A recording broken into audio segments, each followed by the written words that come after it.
Hello and welcome to InvertiCast. I am Leah from Tarantula, and I have with me, as always, Simon from the Mantis Garden. Hello, Simon. Hello, Leah. And our topic today is scorpions. And Simon and myself, we both have little guests to show you. So Simon here has a Asian forest scorpion, and I have the. Let me look here. Do do do. Oh no, you know what? That's one that I didn't because I was like, everybody knows that one. I actually went with the Imperator. Whoops. But I myself have um, a little pseudo scorpion right here with me. So this is a tailless whip scorpion. As you can see, that's my little buddy named Cheesecake. So we're going to talk about these guys because they are really, really cool. If you can see that the tailless whip scorpion is moving these little whips all around. They're essentially they're little feelers. So cool and things. Right? Aren't they awesome?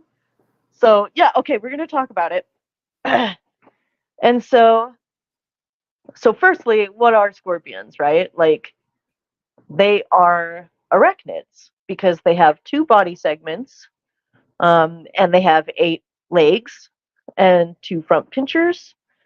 So they are definitely arachnids in the arachnid family. There are 1,750 species worldwide that are described because they're still discovering uh, species of scorpion pretty much everywhere. And only 25 to about 30 of those species are actually dangerous to humans. So, yes. Um, and that means the ones that are dangerous to us or the ones that have venom that can be lethal are known as HOTS. So HOTT. Um, or if you ever, like it's kind of like reptiles in the reptile world. If you have a hot reptile, it usually means that it's a venomous reptile or a venomous snake, like a rattlesnake or a viper. So the venom is produced in glands that are called telsins, which is located at the very end of their tail. However, their tail is not technically a tail. It's actually a part of their digestive system. So when they do envenomate, they are envenomating you through the same part in which they defecate, poo poo. Nice. Yeah. And they are among the first animals to have ever adapted to living on land, which means that they are 420 million years old. Uh, so yeah, I guess the first fossil that was ever found of a scorpion is 420 million years old. That's a lot. Like as compared to other inverts that we talk about, that is really, really old. Super good looking creatures, though. I mean, that they've never prehistoric book.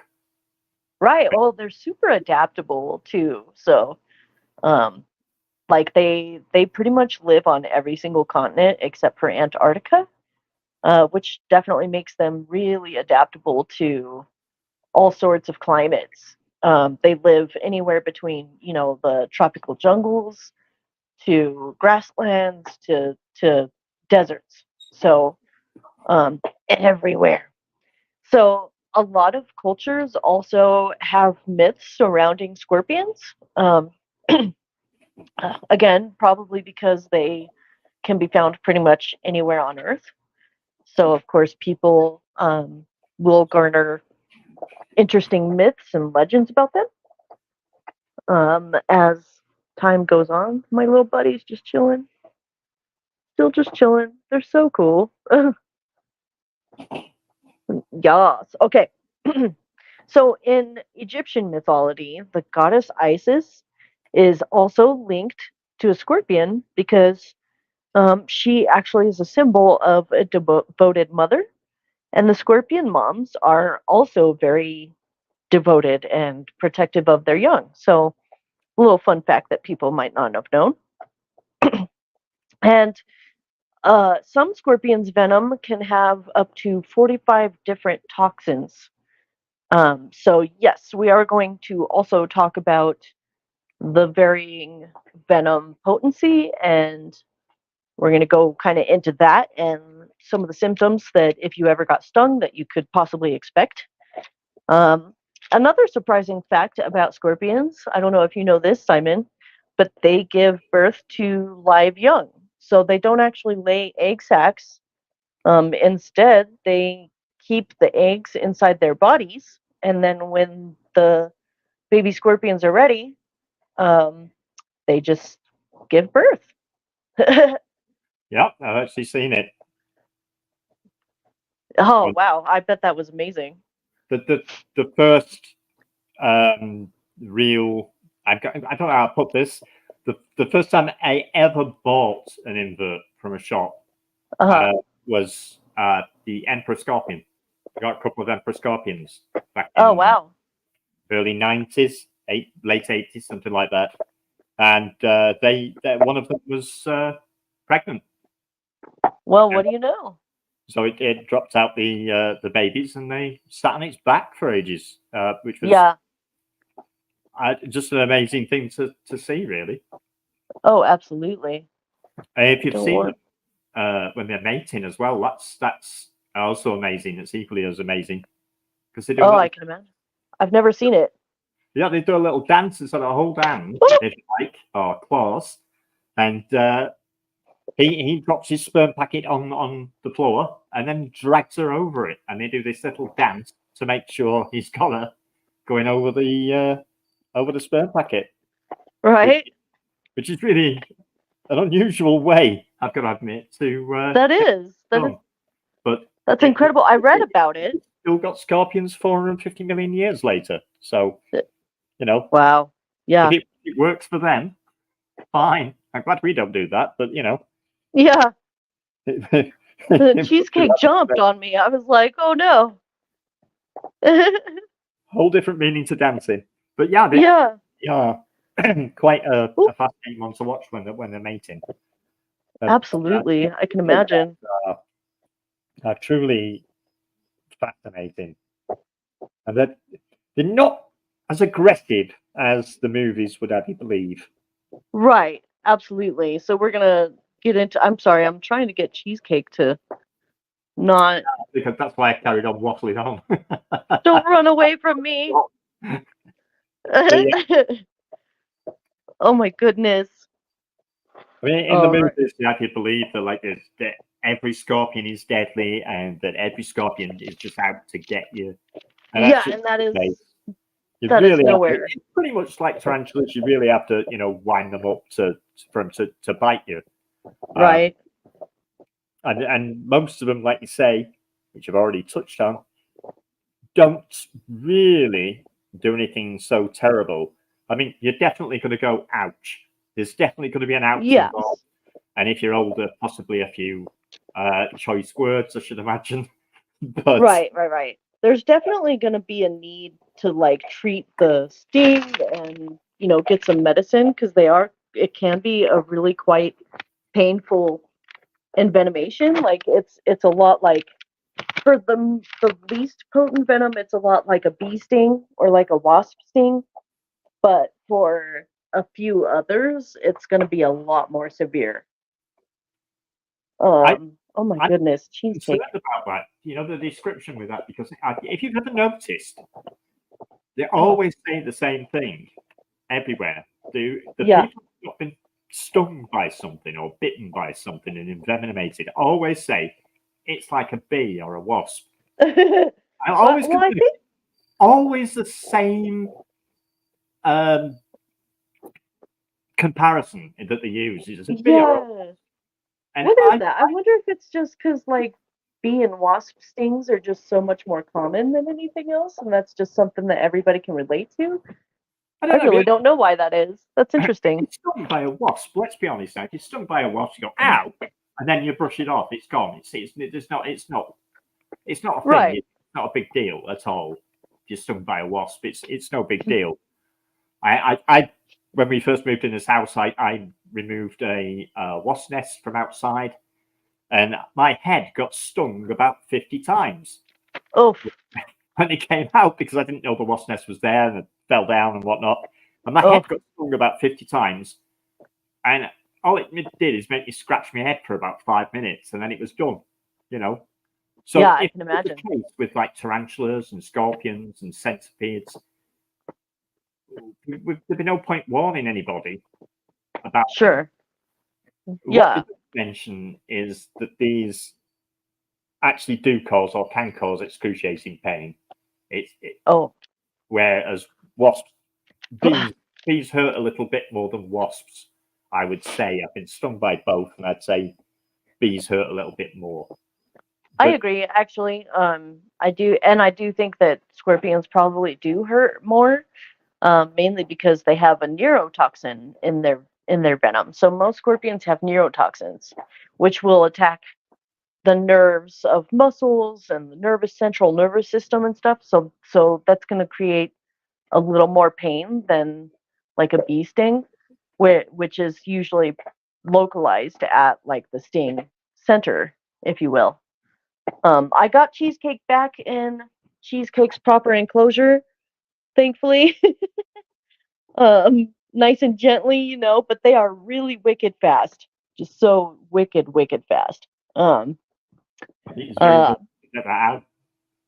Yeah, like probably about as fast as my Poecilotheria, Metallica tarantulas. They're very fast. Decided to stay under the camera rather than in front of it. So sorry about that. Right. No, you're fine. That is okay. All right. I try to keep it where the camera is, but I'm trying not to stress it at the same time. I don't want to keep poking it with a brush. Right, and that's why I put Cheesecake away, because I didn't want to stress Cheesecake out as too much more than I needed to.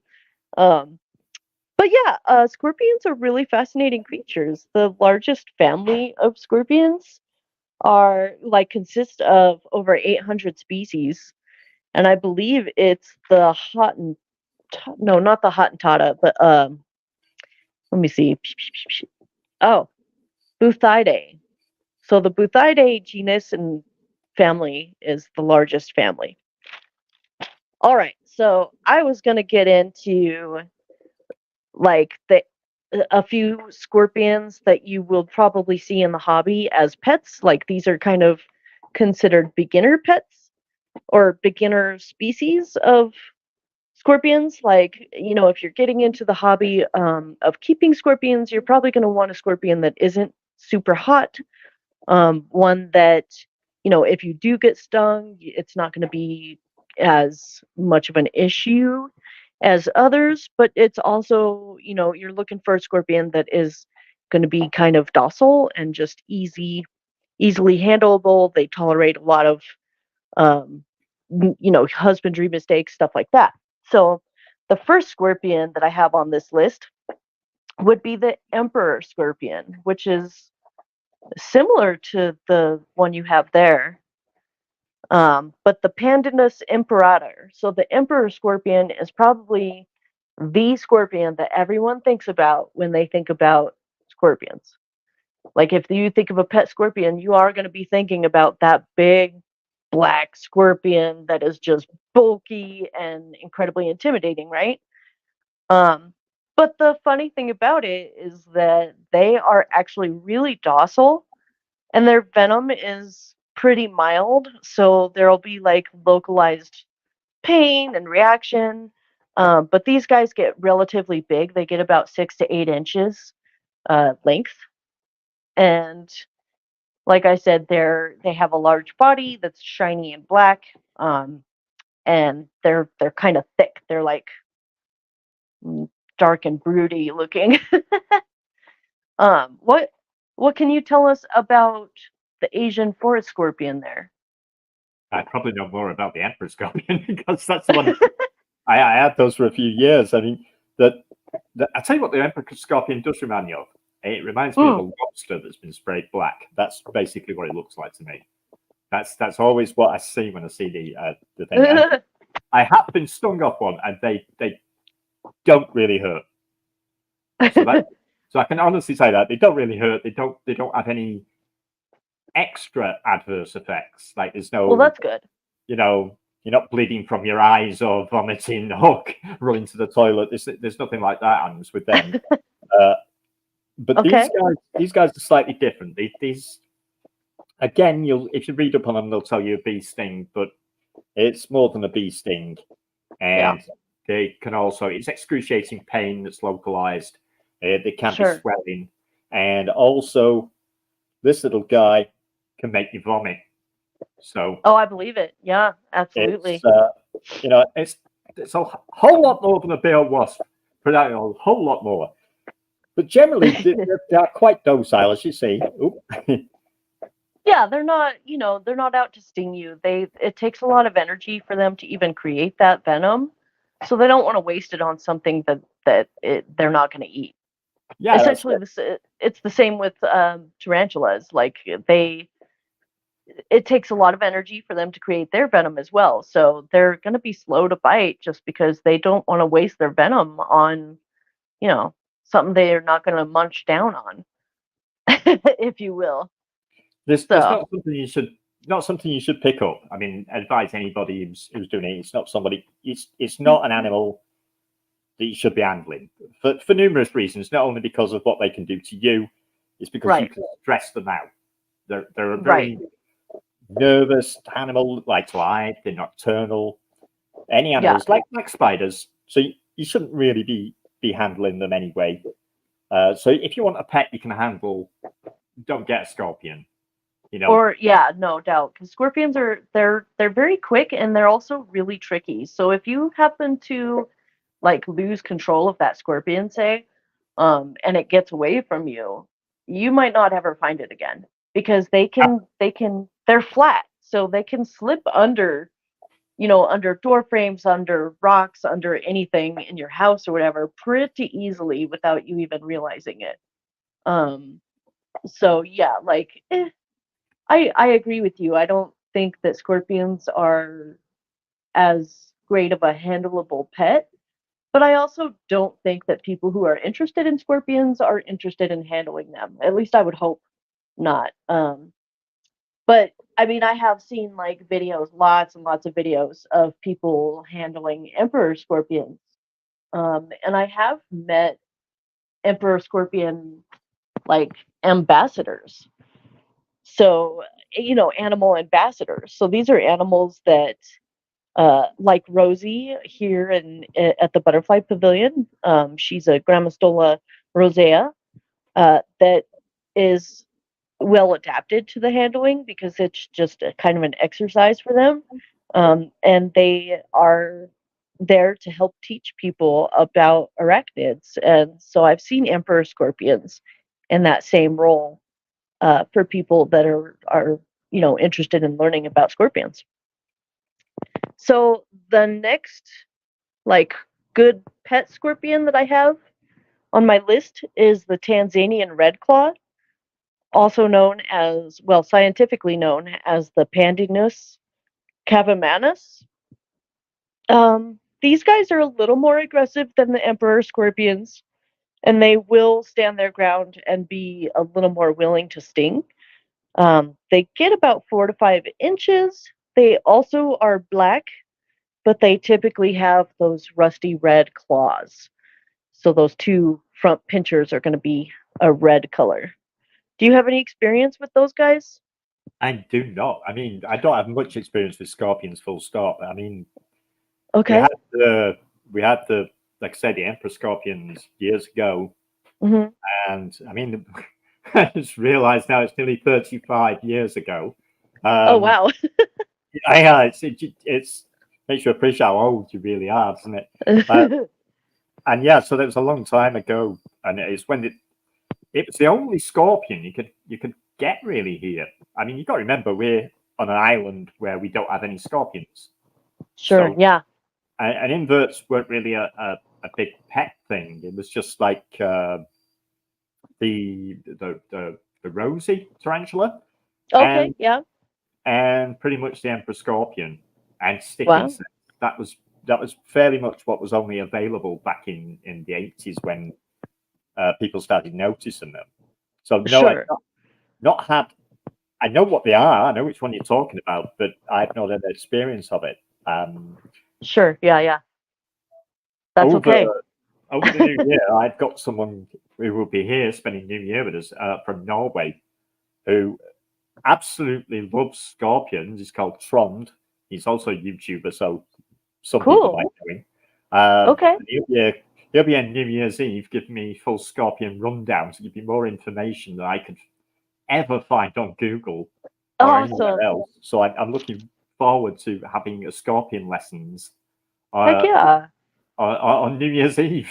So I mean, and I get it. I get the whole Google search thing because I'm really picky about my research. So when I research, for like scorpions and stuff, I'm looking for scientific based articles. So like, let's see, a lot of this that I got from the San Diego Zoo.org.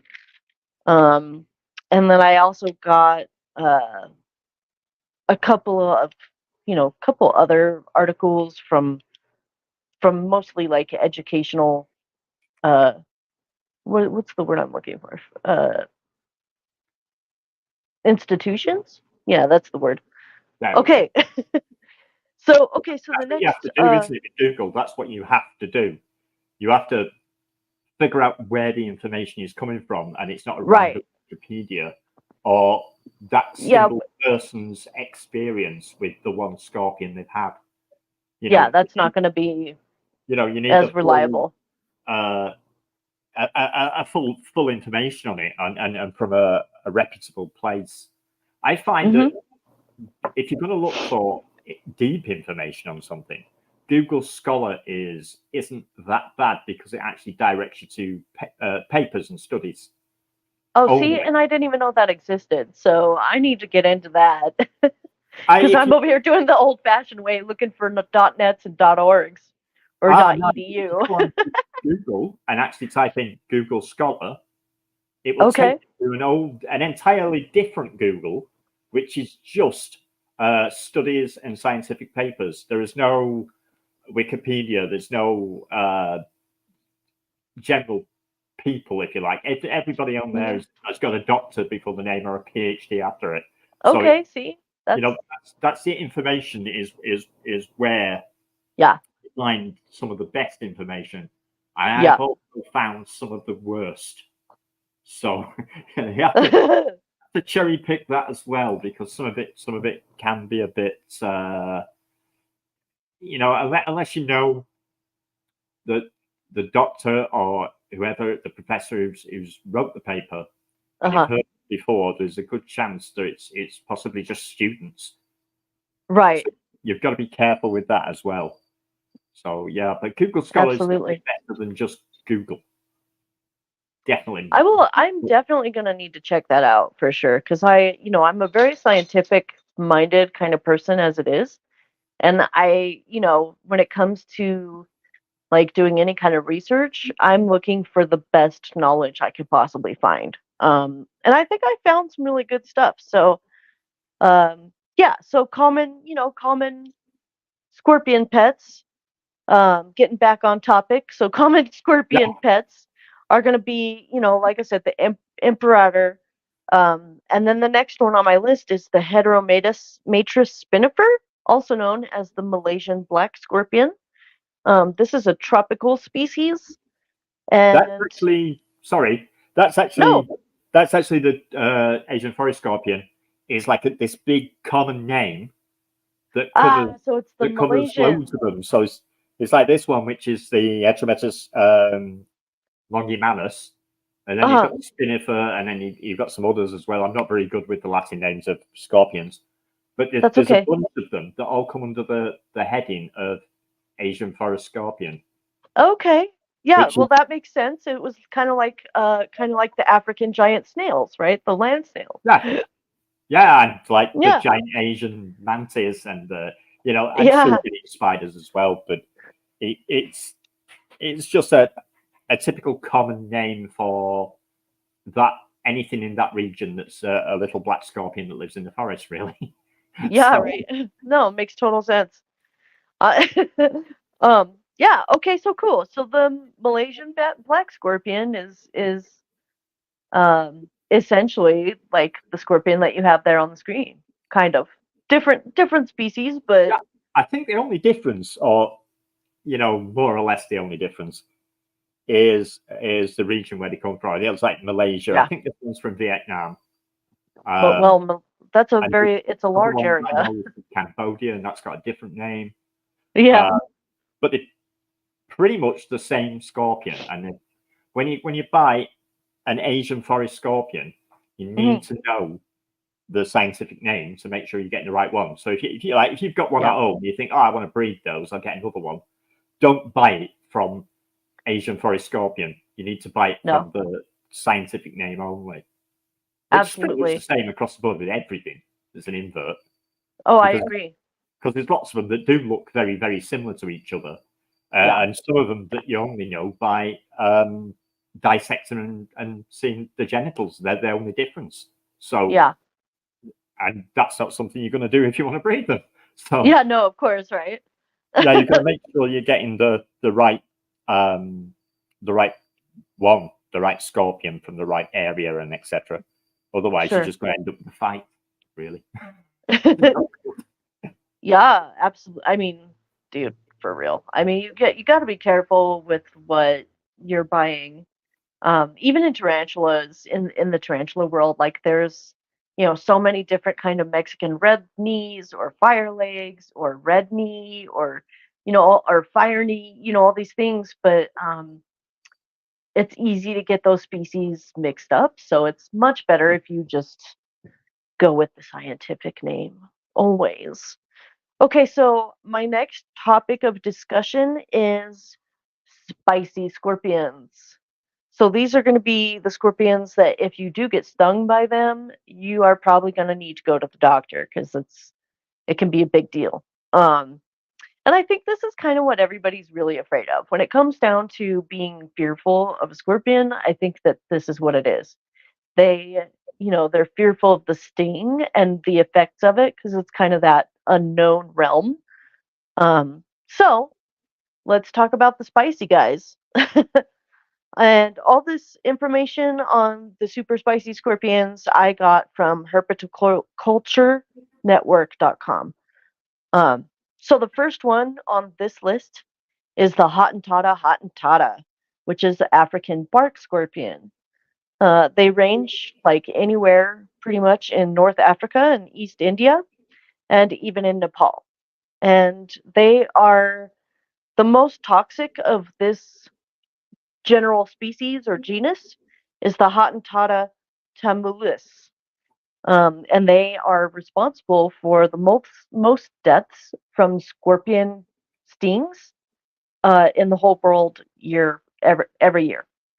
But it's still relatively rare for people to be stung by like a Hottentotta and stuff because they are really shy and reclusive. So again, like it's probably accidental. Maybe the scorpion was in a shoe, and somebody put their shoe on, or they just didn't see it, something like that. So usually it's just that accidental uh, stinging, if you will. But the Hottentotta is also called yellow bark scorpion, striped bark scorpion, and African bark. They stay small, so they're relatively about 2 inches, and they can reproduce parthenogenically, which means they don't need a female can basically have babies without the male's help. So um, let's talk about their venom. So it is very potent, but it's not quite life threatening. But it will cause agonizingly painful sting, hot searing pain like a stove burn. It's very fast acting and it will cause swelling and it can last anywhere from 6 to 10 hours. So a Hottentotta is definitely not a scorpion that you want to take a sting from. Um, but as I said, they are really super shy and reclusive. So the chances of that actually happening are really slim. So yeah, the next spicy scorpion I've got is the Centroides sculpturatus, also known as the Arizona bark scorpion. I'm so pleased that I've got all the scientific names there in front of you, and I don't have to read them because I would murder these. I'm sure I'm terrified. Like, I'm sure I'm just butchering them. But the Arizona bark. What? I said that's why I'm glad you've got them and not me. Right. I mean, hey, I took a few years of Latin in high school, so I'm working. It's okay. I'm stretching those brain muscles now. But yeah, this is a scorpion that's native to Arizona, the U.S. Actually, most of the southwest region of the U.S. and parts of Mexico. And it's also another scorpion that is really popular in the pet trade. I see Arizona bark scorpions all the time. So these guys are pretty awesome. They pretty much live under like fallen timber, dead cactus skeletons, and they range like from California all the way to probably parts of Colorado. I think I've seen a few in Colorado, but like southwest. These guys only get about 3 inches in length, and they're super flat, so they can again get underneath things very quickly and easily. And their pinchers are usually long and thin, and they are the most toxic scorpion native to North America. So let's talk about their venom and its effects. It can be painful and debilitating. There is flaming pain, paralysis of the joints and muscles, obviously, and then an uncontrollable vomiting. So the Arizona bark scorpion is one of those, Simon, that will make you vomit. Nice. Right? There's a bit of shortness of breath. I'm out of it. Sorry. So you can keep America. I'm out of it. We were okay over here. We've got nothing. I like it that way. You stay over there. Yeah, you stay there. Yeah. Okay. So shortness of breath is also going to be a symptom of their venom, and so this is a scorpion sting that you are going to need some medical attention for. And their venom effects can last for about 72 hours. So that's a good 3 days. Like, I do not want to be stung by one of these guys for sure. However, horrible. 3 days yeah, of absolute no, that's horrible. Misery. Horrible. Just misery. Yeah. No. Like having the flu without actually ever having the flu is what it sounds like to me. Like super sore muscles, super sore joints, like vomiting and stuff. It just does. Yeah. Definitely. We can get them here. We can buy them here. Oh yeah. But here we've got what we call a DWA license. I don't know if you have that in America. It's the Dangerous Wild Animals Act. And we have to get a license from our local council to keep anything that's particularly spicy.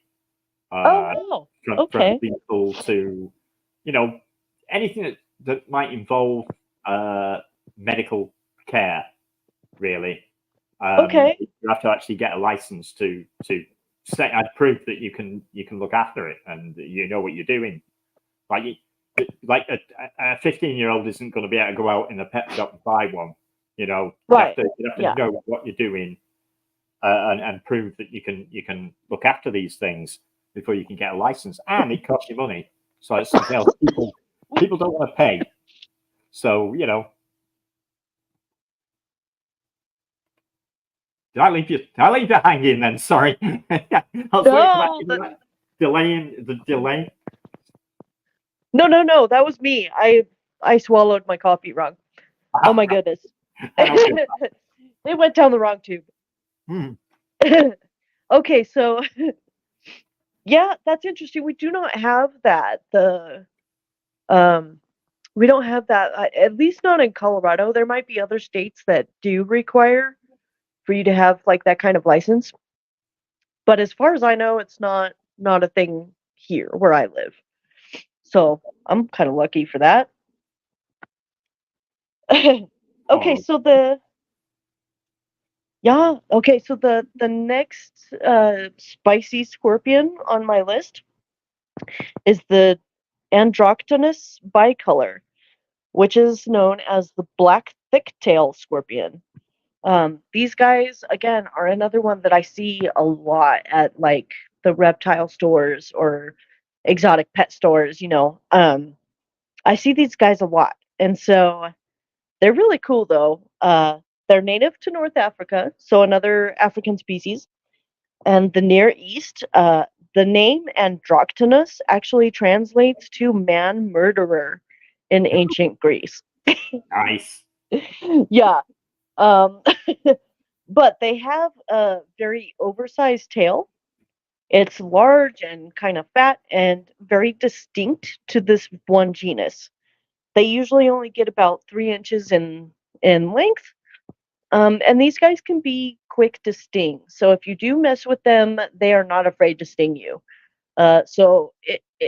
In relative terms, for my tarantula friends, they are going to be like the Cereopithecus genus. They will stand their ground. They'll turn around.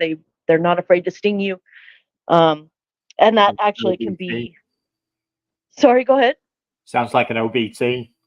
Yeah, actually, OBTs aren't as half as spicy as my Cereopithecus and Kilobrachys species. I think OBTs are pretty awesome. I mean, they'll threat pose for days.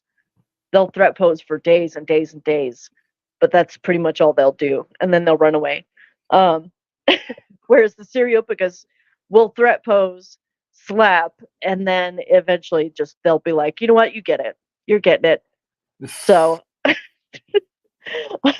yeah. I mean, I don't ask me how I know that. I've rehoused enough of them to get kind of a feel for like their behavior and their body language.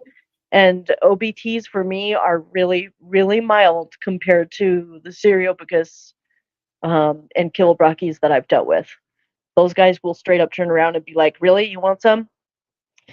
Okay, I'm gonna give it to you." Know, like they'll give it to you. They will. They won't hesitate.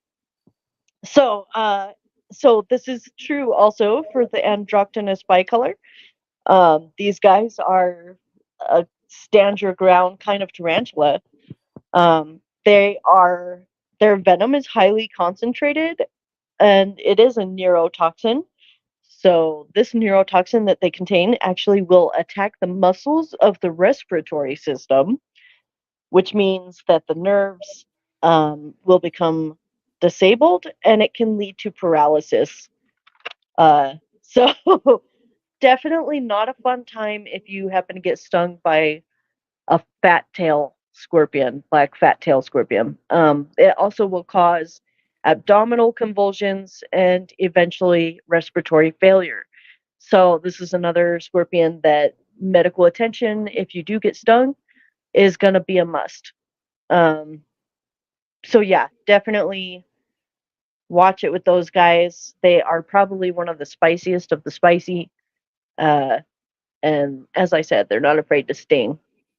And then the last one on my spicy scorpion list is the Lyrus quinquestriatus, also known as the Israeli death stalker. Again, another scorpion that I have seen pretty often at reptile stores or expos and stuff like that. This is not a beginner scorpion species. Like these guys are pretty tough, dude.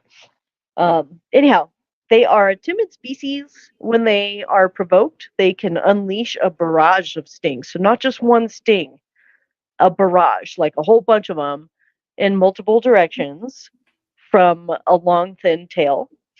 They have a unique defensive posture in which they stretch out their pedipalps and they will stand their tail straight up.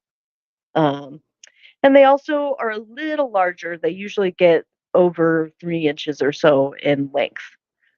So here comes all the fun stuff about their venom. They are lethal, but for most healthy adults, you can survive a sting from this scorpion with a little help from medical attention. So the anti-venom. Um, it's a neurotoxic venom. It disrupts proteins in the nerve chains that turn things off, essentially. They attack mostly the heart and lung nervous system. So that's I believe, the parasympathetic. No, that's the sympathetic nerve system. Yeah. So they also contain cardiotoxins that attack the heart and will disable the nerve pathways that control the heart. And they also attack the lungs and cause pulmonary edema. So this venom is pretty potent. If you happen to have any kind of heart conditions, you are definitely not somebody who wants to get a stung from these guys. So the Deathstalker scorpion, I mean, that sounds pretty scary. Like, whew, so spicy. I delved into these a while back, but when I wrote the last book on hedgehogs, Oh yeah. The Deathstalker was one of the scorpions that the desert hedgehog likes to eat. Oh really? Yeah, so I had to delve into it a little bit on that side of it, see what the score was with it, and it was lunch basically. It was on the menu. So That's fascinating. And they're smart enough to actually grab them by the stinger and bite the stinger off. Wow. Before they eat them. So, Are they like immune to the venom? Are they kind of like possums in that way where, possums are immune to... They're not immune. They're not immune. Huh. They're just clever. Wow. They're really smart. Clever little cheeky things.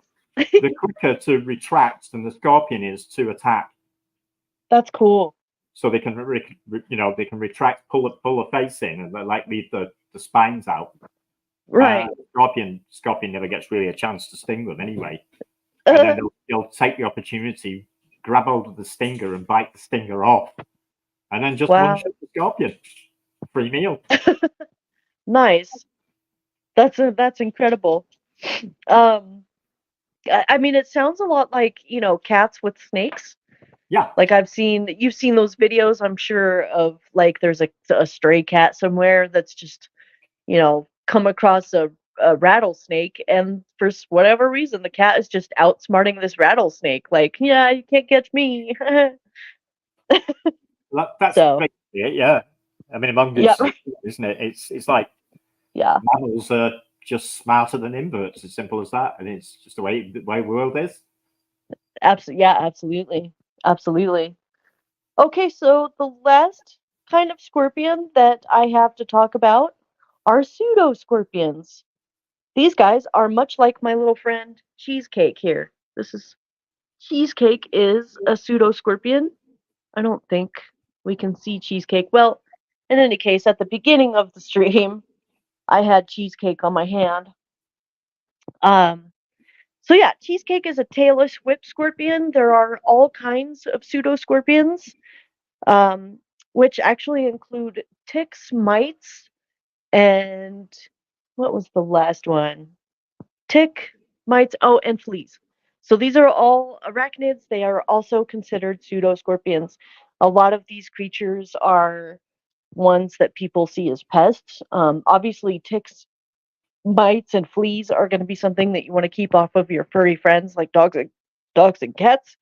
They can cause skin irritations and infections.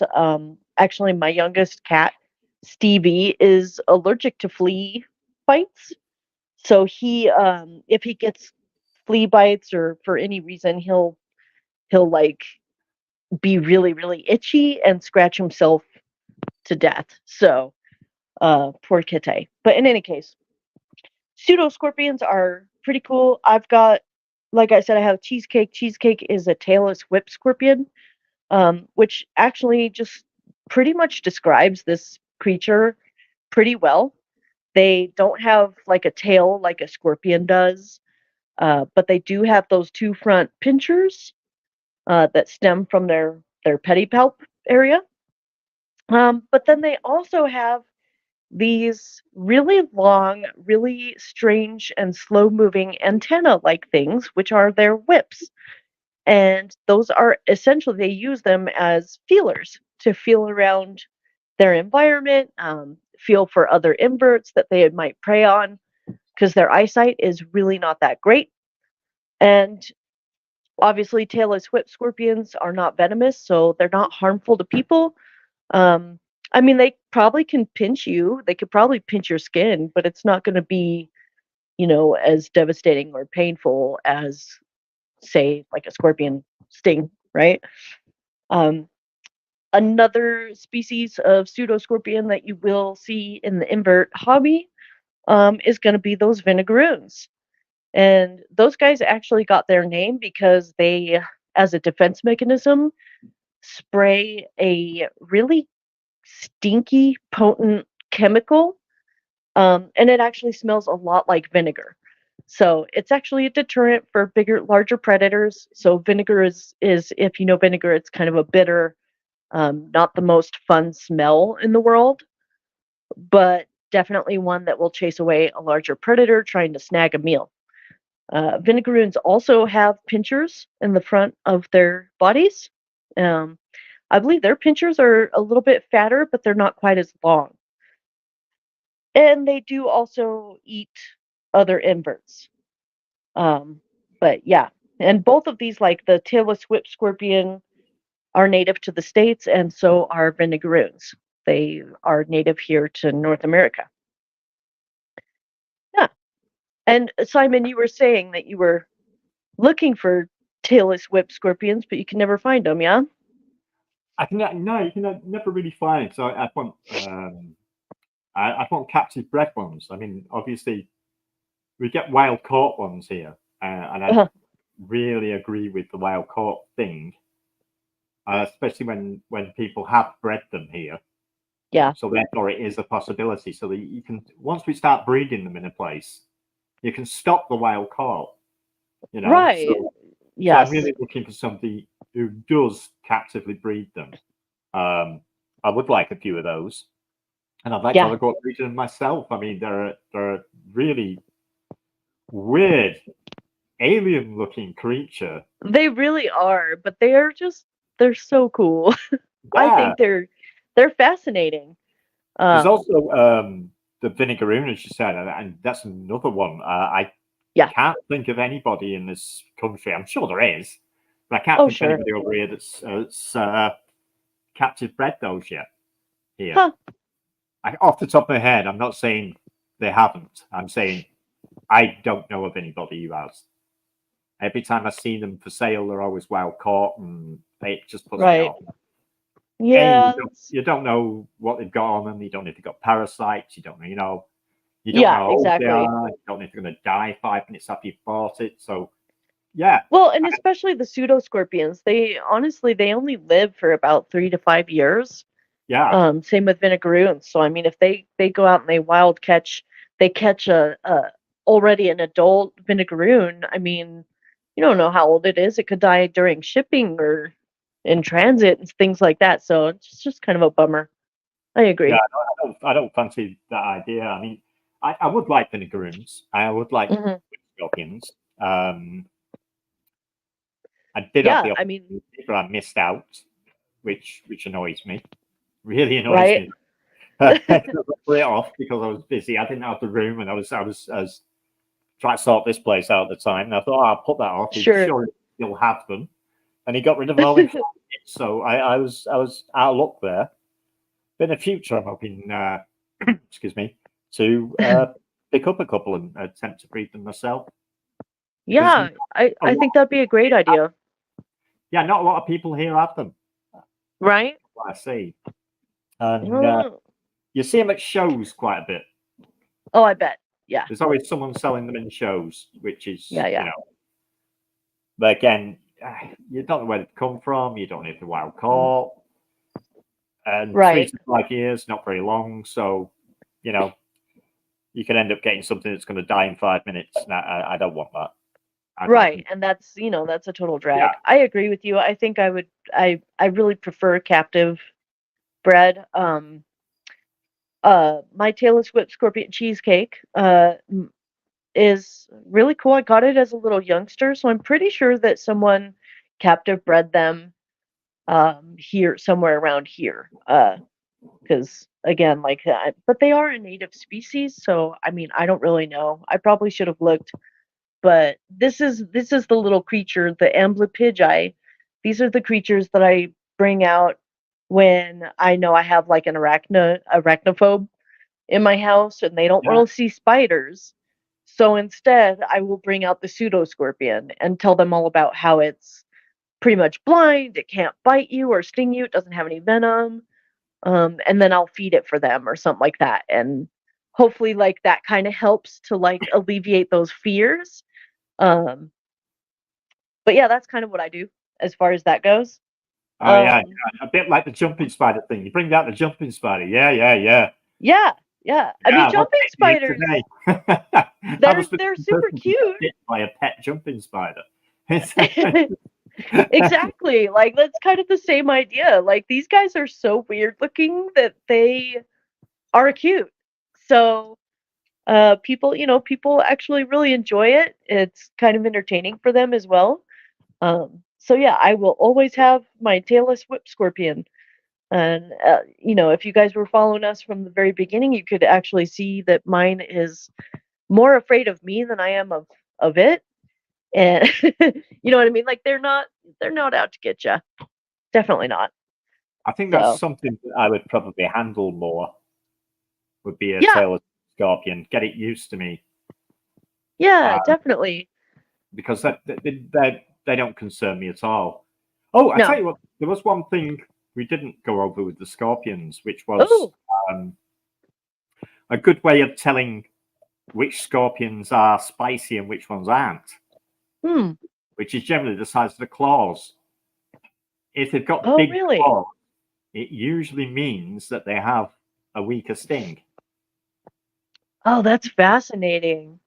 So the bigger the claws, the less the sting. The smaller the claws, stay away from it. It's gonna have you. It's gonna cause some pain. Oh, that's fascinating. Okay, and now that I'm thinking about it, that actually checks out. that checks out. Like, the Arizona bark scorpion has those real thin ones. Evolution has said, like, I'm going to bite things with my claws, so I need bigger claws. Don't need to so much, and the other ones are like, I like stinging people, so I just stick to my small claws. That's fascinating. To do the damage. So yeah, that's cool. I see.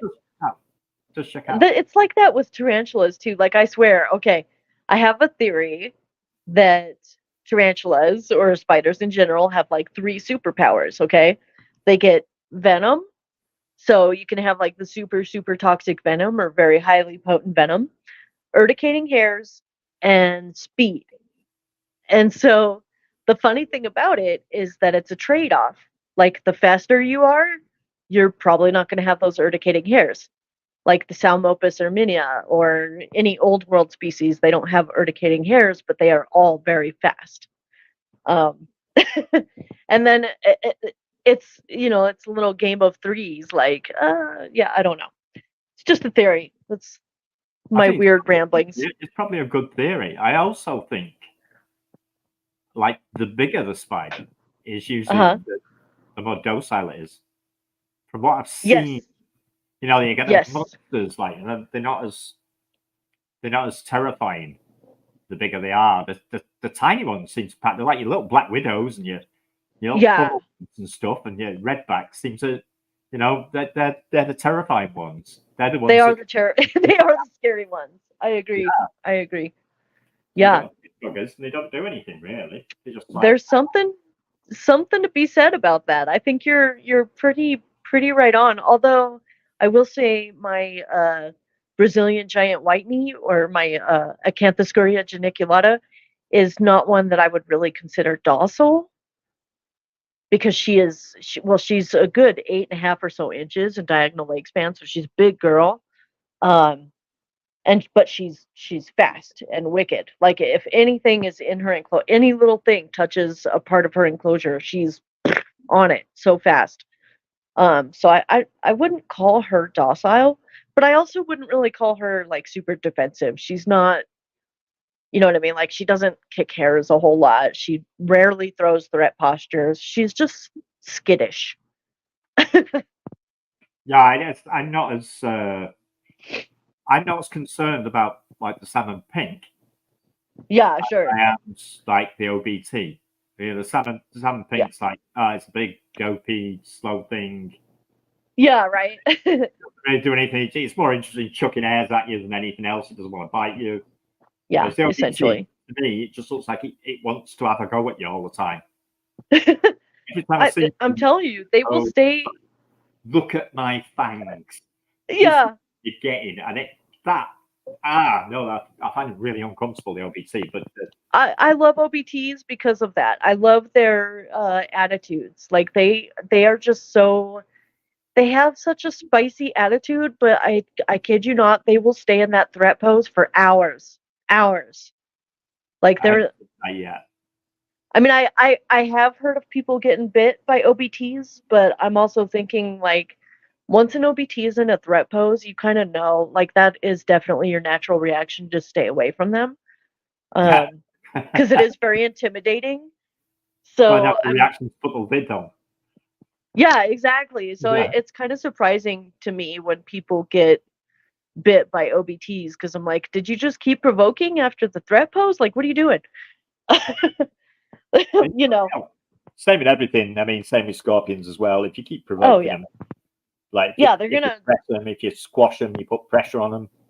You know, they're gonna eventually defend themselves. Like, you know.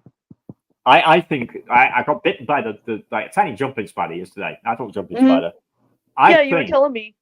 I think I put my hand in to like jump on it. I think I squashed its leg a bit with my finger. Oh no! I think that's what did. No, it's fine. It's fine. Yeah. But I think its natural reaction, because it thought I was a threat, is just to give me a quick nip. Well, that makes sense then. Rather than just jump on my hand, it thought, "What are you doing?" And it gave me a quick nip to warn me off, and it worked. Yeah, for sure. I'm glad that the spider was okay. Oh, and I'm glad you were okay too. Yeah, spider's fine. It's just a bit of shock. As an arachnophobe, it's took quite a while to get to the point where I can allow a jumping spider to touch me. I know that sounds mental. No, not at all. It's like, I didn't want to touch you in the first place, right? Yeah, of course. I need months and months and months trying to get used to this, and now you it was so frustrating. But you know, yeah. Back on it now. Back on it. It's okay. But this guy, I really, when I look at this, I want to pick him up. He's just got one of them attitudes where I just feel like I want to pick this scorpion up. He definitely does seem pretty laid back, which is really cool. But I don't know. I would say no. It's just, I want to, and every time I look at him, every time I open it up, he doesn't live in here, by the way. That simply put, he lives in a much nicer place than this. Oh yeah. This was simply white sand, so you could see. It's temporary. Yeah. That's cool though. I like it. I'm glad you set that up. I dug him a little hole and give him a hide, and he's gone right in it. So I didn't want to stress him out too much. These lights are not helping him, so it's about time. Yeah. I did what the apple wanted. But yeah, I really want to pick him up, but I don't know. There's something that says don't. Don't do it. Yeah, don't do it. Well, it's more dangerous for him than for you, because they are still invertebrates. So that exoskeleton is only so hard. It's a good point, because your first reaction, if you put him on your palm of your hand and if he stung you, your first reaction is to pull your hand away or jump or throw your hand in the air or whatever. And of course, the scorpion's going to go flying at the same time. Yep. And so you're not going to do the scorpion any favors if it stings you. Exactly. Yeah. You're better off. I want to, but I'm not going to. I really. If it was an emperor scorpion, I would have had it out already. Sure. Because I know they're absolutely fine. They're so chill. Yeah. They're so docile. I love them. They're gentle giants. Mine used to sit on my desk with my computer while I was playing games. Very cool. It'd just sit there and it wouldn't bother me at all. And I talked to it. And that was, I was only young. I was about 20. But, it was not something I'd do now. But, back in the day, it was fine. But they kept that love of scorpions going because how it was, because it was docile. I think if they got a dangerous one where you just had a tank and you couldn't go near it, I probably wouldn't care for them so much. But sure, when you've had a pet that's been a proper pet and you can hold it, it's like, I'm closer to scorpions now. Yeah, absolutely. That's awesome. This one was a present from somebody who went to a show. Oh, very, very, very surprised when he turned up with it. How cool, though. How sweet. Yeah, it was a really nice thought. Yeah. I was very chuffed because I didn't have any scorpions. I wanted some, but I didn't have any. And I turned up with this after going to a show, and I was quite really pleased about that. So very cool. I hope he gets to watch this. I hope Sharon gets to watch this as well because they can see that he's still alive. Heck yeah, that's amazing. Very cool. All right, well, we've gotten to the part of the podcast that is our shameless plug. So we're just about done. Simon, what do you got going on this week? Anything new? I've just had loads of things hatching and laying eggs and awesome. Gearing up for Christmas time, really, in the show in February at Ants on a Rock show. That's what's going on. And I've got to have excess ghost mantis. So if anyone wants ghost mantis, hit me up. You know where to find me. Okay. Garden. And that's me done, I suppose. Alrighty. That's perfect. Definitely hit up the Mantis Garden and Simon for those ghost mantis if you're in the UK. Let's see, my shameless plug. I actually went to a reptile expo a little bit ago and I made a video about it. So I will be releasing that video tomorrow on Tarantula. But the really cool, exciting news for InvertiCast next week, we're going to have a special guest. Her name is Mel, and she is from Fatty Pancake. If you are not familiar with Fatty Pancake, she designs art and really cool pictures of like reptiles and invertebrates. And she puts them on mugs, notebooks, stickers. Pretty sure she's got all kinds of really cool art prints and stuff. So check her out. We're going to be talking about that and talking to her next week. So stay tuned. Otherwise, like and subscribe to InvertiCast, and we appreciate you watching. And we'll see you next week. Yeah, get it shared. Heck yeah, I will. I'll make the link a little earlier. I think that's what happened this week. So not you. Not me. No. No, I'm not bad at promoting things at all. No, it's just get everybody else to promote it. That's it. That's easier. Get everyone else to do it. Yeah, because we're very, very slow and quiet. Really, we don't tell anybody about this. And we don't. We don't tell. We're trying to keep it secret. You know. Yeah, we are. Can't keep it secret. It's just our chat, isn't it? It's just our chat. On the we turn up and come around for coffee. That's our thing. Yeah. But yeah, we've got to do something more about it. And yeah, I hope people will help us and talk about it. And anybody who's listening to this, please tell other people that this is a thing, and we do it every Saturday. Do it every Saturday. Yeah. Yes. It will always be a different subject. Always, different topics. About the bugs only, with the odd tangent, probably from me. And me. I get there. Yeah. And yeah, so it would be nice if other people could do some sharing and promoting for us. That'd be awesome. That'd be fantastic. Yeah. So thank you all for listening or watching or whatever you're doing. All right. See you next week. You too, Simon. Thank you.